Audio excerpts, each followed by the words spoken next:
Hello guys, welcome back to Teju vibes.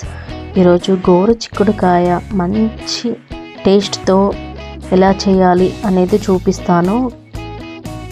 ఇంకా ఇందులో carrot, పల్లీల, నువ్వులు వేసి ఎలా చేయాలి అనేదే ప్రాసెస్. ఆ ప్రాసెస్ ఏంటి అనేది చూపిస్తాను, పదండి. ఇంకా ఒక పెద్ద ఆనియన్ కట్ చేసి పక్కన పెట్టాను, మిర్చి వేసాను, ఒక కప్పు వరకు క్యారెట్ పీల్ చేసేసి చిన్న ముక్కలుగా కట్ చేసి పక్కన పెట్టుకోవాలి. అలాగే బౌల్ పెట్టుకొని బౌల్ హీట్ అయ్యాక ఆయిల్, తగినంత ఆయిల్ కర్రీకి తగ్గట్టు పోసుకోవాలి. నేనైతే 2 టేబుల్ స్పూన్స్ ఆయిల్ పోసాను. అలాగే ఆయిల్ హీట్ అయ్యాక పోపు దినుసులు వేసుకోవాలి. పోపు దినుసులు వేగాయి కదా, ఇంకా పచ్చిమిర్చి, ఆనియన్స్ కట్ చేసినవి వేసుకొని మంచిగా ఫ్రై చేసుకోవాలి. అలాగే ఒక కట్ట మెంతాకు వేసాను, టేస్ట్ కోసము మెంతాకు వేసుకోవాలి. ఇంకా అది కొంచెం ఫ్రై అయింది కదా, నేనైతే కట్ చేసి పెట్టుకున్న క్యారెట్ని వేసాను.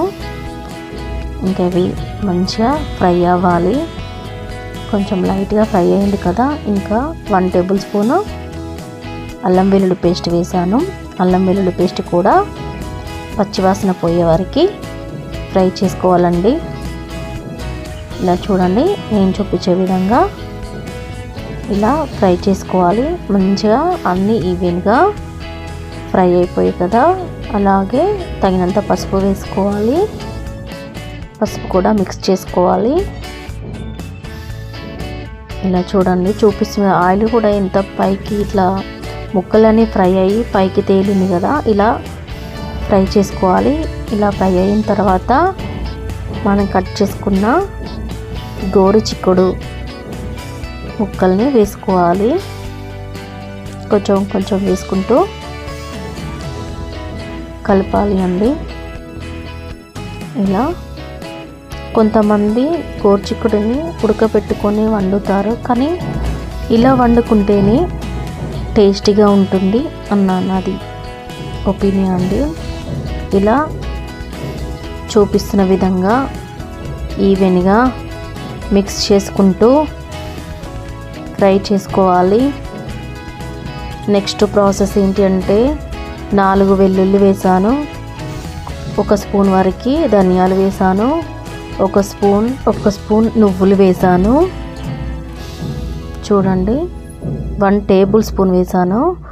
1 టేబుల్ స్పూను వేయించిన పల్లీలు, నేను నువ్వులు పల్లీలు వేయించినవే వేస్తున్నాను. 1 స్పూన్ వరకు సాల్ట్ వేసాను. 1 స్పూన్ వరకు కారం వేసాను. ఇలా మనం మిక్సీ గిన్నెలోకి అన్నీ వేసేసుకొని ఇలా మిక్స్ చేసుకోవాలి.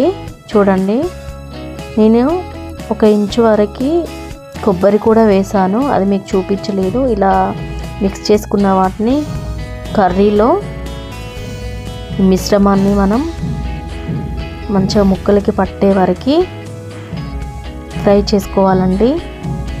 అలా మిక్స్ చేసుకోవాలి. హై ఫ్లేమ్ పెట్టి మిశ్రమాన్ని వేసి ఫ్రై చేసుకోవాలి. చాలా బాగుంటుంది, చాలా అంటే చాలా టేస్టీగా ఉంటుంది. ఒక్కసారి ఇలా ట్రై చేసి మీకు ఎలా కుదిరింది అనేది కామెంట్ బాక్స్లో కామెంట్ చేయండి.